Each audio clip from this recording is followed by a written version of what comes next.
O que é que eu queria dizer sobre este inquérito e os resultados deste inquérito? Em primeiro lugar, segundo a minha maneira de ver e o meu juízo final e o meu apreço ao analisar estes resultados, era o seguinte. O que nós verificamos aqui é que há uma progressão, uma sucessão e até um imbrincamento entre stress, burnout e depressão. O stress, como todos nós sabemos, é a sobrecarga, mas esta sobrecarga, quando é crónica e sustentada, nós chamamos isto o stress tóxico, é altamente lesiva, até porque biologicamente há níveis de cortisona, de cortisol, melhor dizendo, que se mantêm constantes, que não oscilam, mas mantêm um estado constante que é tóxico para todo o organismo, para o corpo e para a alma. Este stress facilmente condiciona o burnout, o esgotamento. A pessoa esgota-se porque não consegue aguentar mais aquela sobrecarga excessiva e duradoura. E, na fase seguinte, desiste, deprime. Impossível, desistência, depressão. O que me chamou a atenção nos resultados do inquérito são várias coisas, principalmente duas ou três. Em primeiro lugar, que o inquérito mostra muito cansaço, não muita, até pouca, despersonalização, quer dizer, de desumanização do outro, na minha expressão. Portanto, o que é que isto quer dizer, em minha opinião? É que os professores reagem naturalmente à sobrecarga de trabalho que têm, mas mantêm a sua intenção dirigida para os alunos, dirigida para os outros e, portanto, conseguem não deixar de responder à sua função e à sua missão. Isto é extremamente importante porque quando se está numa posição de relação com os outros e fundamentalmente numa posição em que, isto em etologia se diz posição alfa, em que o indivíduo está na posição mais importante ou superior em relação aos outros, neste caso os alunos, que estão na posição ômega, na posição um pouco mais baixa. Classicamente, e ainda estamos muito influenciados por isso, não tivéssemos tido 400 anos de Inquisição e 40 e tal de Salazar, há que o indivíduo que está na posição alfa é o chefe, o comandante, o comanda. Ora, numa situação democrática, não é nada disto. O indivíduo que está na posição alfa é o mais responsável, é aquele que responde mais, não manda mais, responde mais. Está ao serviço do outro, não está para mandar o outro, mas está ao serviço do outro. Portanto, está numa posição de auxiliar o outro a crescer e não numa posição de submeter o outro às regras dele que está na posição alfa. Que há tempos, numa reunião também que eu estive juntamente com o professor Alexandre Quintanilha, o professor Alexandre Quintanilha, em determinada altura, dizia que tinha notado, no tempo em que viveu em África, uma grande diferença, em média, entre a população negra e a população branca.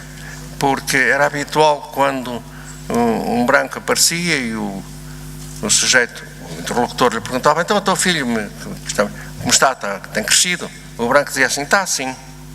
E se perguntava ao negro a mesma pergunta: o teu filho, como é que está o teu filho? Está assim. É esta a grande diferença. O sujeito que está na posição alfa é aquele que, em primeiro e último lugar, é o mais responsável, é aquele que tem de dar resposta à necessidade, à dúvida, etc., ao interesse do outro, e não aquele que impõe a regra e que dita o saber ao outro.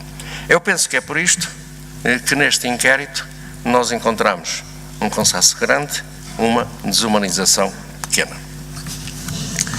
Quanto ao outro aspecto que foi já aqui levantado pela professora Raquel Varela, quanto a isto da indisciplina. Eu aqui tenho uma opinião um pouco diversa. Eu penso que, à primeira vista, é um pouco estranho.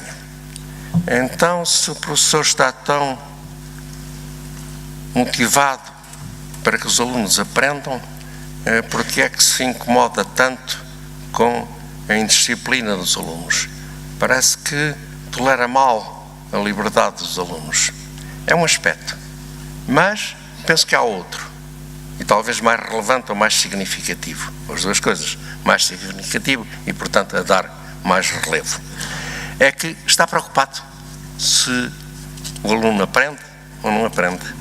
E, portanto, está preocupado porque se o aluno não está a aprender, entra em disciplina, entra em inquietação, mas para um lado e para o outro. Claro que isto também depende do professor. Se o professor não conseguir tornar a aula uma coisa interessante, dar aos alunos aquilo que eles precisam, ditar uma matéria que ele traz na cabeça ou que está no programa, e não responder à necessidade que o aluno tem de saber isto ou aquilo ou aquilo outro, terá indisciplina. Estou-me a recordar que passou-se comigo próprio, numa pós-graduação, a seguir ao curso de Medicina, era Medicina Tropical. Tive um professor que era um professor um bocado esquisito, um bocado paranoico, desconfiado, e numa determinada aula, eu estava na última fila e estava a conversar com uma colega cabo-verdiana, muito gira, e estava a conversar com ela e estava, de facto, não estava a ligar nada à aula. E o professor, na altura, irritou-se com aquilo e apontou: estes alunos estão para aqui a perturbar a aula, a falar alto, não sei o quê, vejam lá se não sei o quê, deu-nos um raspanete. Bom, sosseguei, achei aquilo assim um bocado demasiado, mas passado um bocado continuei a conversar com a colega, mas baixinho. E o professor, entre a altura, lhe dá conta daquilo: o que é que estão a discutir? O que é que estão a falar? E eu, muito ingenuamente, disse: professor, estamos a namorar. E o homem levanta-se: a namorar? Na minha aula? Isto é uma aula, isto não é praia. Rua, vamos já para a rua.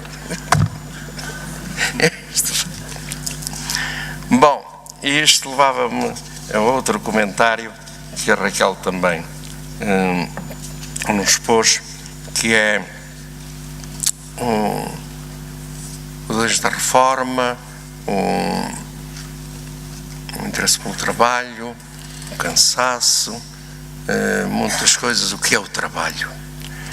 Eu penso que qualquer trabalho só é bom, útil, ao fim e ao cabo verdadeiro, se for uma brincadeira, se o trabalho nos diverte, se o trabalho diverte o outro a quem nós dirigimos esse trabalho.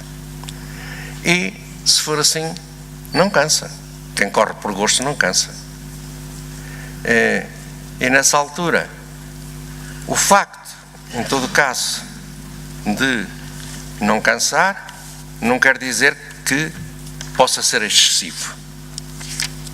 Os períodos de repouso são tão importantes como os períodos de trabalho, porquanto o esforço também não é bom, nem dá resultado, se a pessoa não recuperar, se não tiver tempo de repouso para poder trabalhar, não digo mais, mas melhor.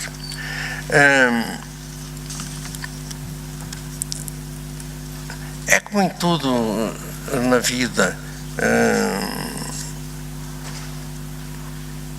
o amor é muito importante,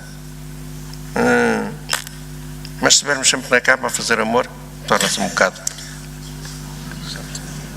Deixamos fazer outras coisas, então torna-se um bocado maçador, monótono, e a monotonia mata. É preciso diversidade, é preciso fazer outras coisas.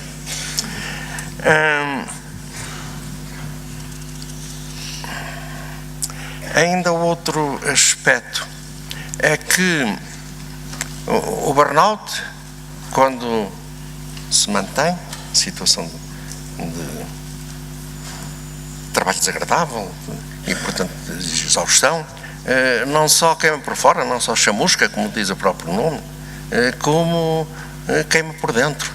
Digamos, é uma espécie de berninto. Queima por dentro e frita aos miolos. E, portanto, o indivíduo não fica só irritado e cansado, fica meio maluco, já não sabe o que faz e faz asneiras, frita aos miolos. E isso é que eu penso que é bastante pior.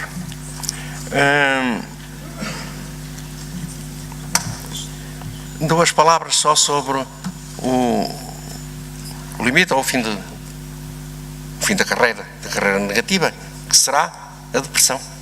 O indivíduo já não aguenta mais aquilo, desmotiva, deixa de ter interesse por si e pelos outros e entra em desistência, entra em depressão. Mas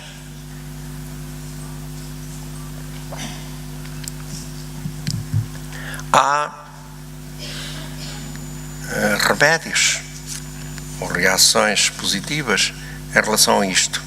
Contra o stress é fazer a descarga. Não aguentar com tanta carga e, portanto, conseguir descarregar parte da carga. Contra o burnout também apagar o fogo das condições, condicionamentos sociais excessivos e malignos, portanto lutar, fazer de bombeiro, lutar contra esse fogo.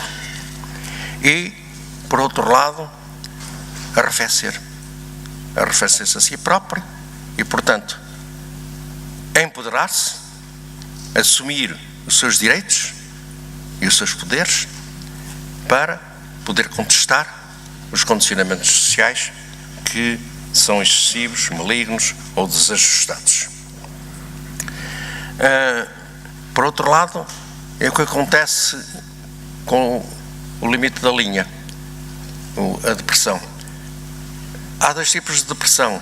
Há uma depressão patológica, que é aquela de que nós falamos mais, é que o indivíduo deprime em face da opressão do meio e julga-se culpado ou inferior.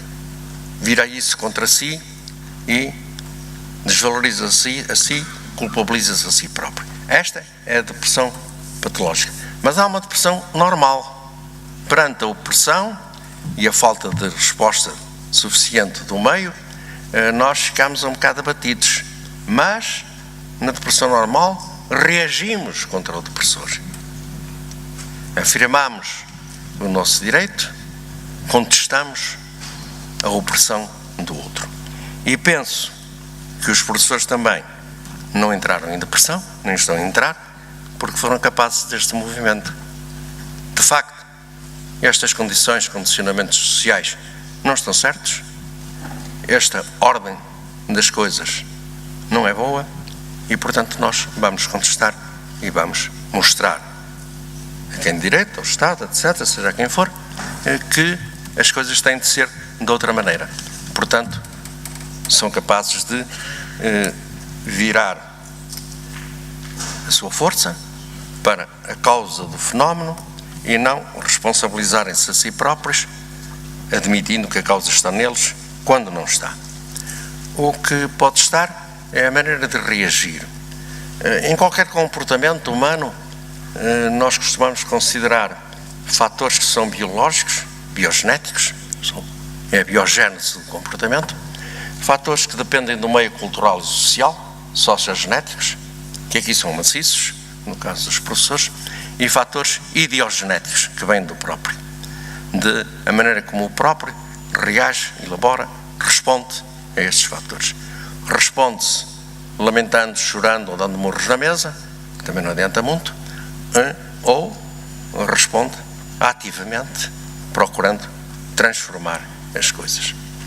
Nesta transformação das coisas, também há que ver o seguinte. O primeiro sintoma, em regra, é a indignação. Eu indigno-me que aquilo que está a acontecer é que me estão a obrigar. Depois vem a revolta.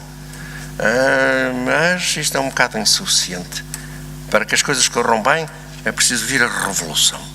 Não é só revoltar-me, dizer mal, maledicência, dar gritos, murros, fazer manifestos às vezes, mas tentar dar a volta às coisas. Ter atos, como este Congresso, que permita chamar a atenção ao problema, conhecer melhor o problema e estudá-lo bem para mostrar quais serão as verdadeiras e melhores soluções. Para terminar, eu queria só dizer uma coisa.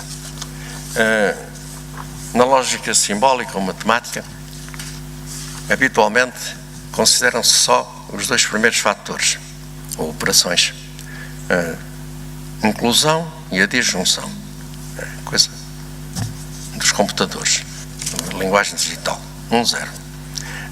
Mas, na teoria da lógica matemática, ou lógica simbólica, que é a mesma coisa, há as duas outras funções que vêm a seguir, e que é a implicação ou a transformação, não, a implicação ou empenhamento e a transformação. Só se eu me implico na situação, só se eu vejo as implicações que a situação tem, serei transformador e transformativo. Transformo o mundo, transformo-me a mim próprio. E é isso que nós, no fundo, desejamos e suponho que todos estamos de acordo, professores, e nós que fizemos este inquérito estamos a analisá-lo, que entremos numa corrente transformacional capazes de transformar aquilo que está à nossa volta, ao mesmo tempo que nós próprios nos transformamos para um mundo melhor, em que de facto seja preferível fazer amor a entrar em conflito. Porque o problema também é este, é que estamos numa sociedade também que está em mainstream, em corrente principal, de que a competição, a competitividade, a concorrência é que leva ao desenvolvimento. Não é verdade. Isto é a teoria da soma zero. Aquilo que eu ganho é o que tu perdes. Não. Há um outro sistema, que é o sistema da aliança e da colaboração, da cooperação, em que podemos ganhar os dois, mais que isso. Podemos produzir um terceiro, uma obra de arte, um trabalho científico, a criação de um filho e modificar também o próprio contexto, porque com isso tudo vai mudar a sociedade de uma forma global. Esperemos que sim. Muito obrigado.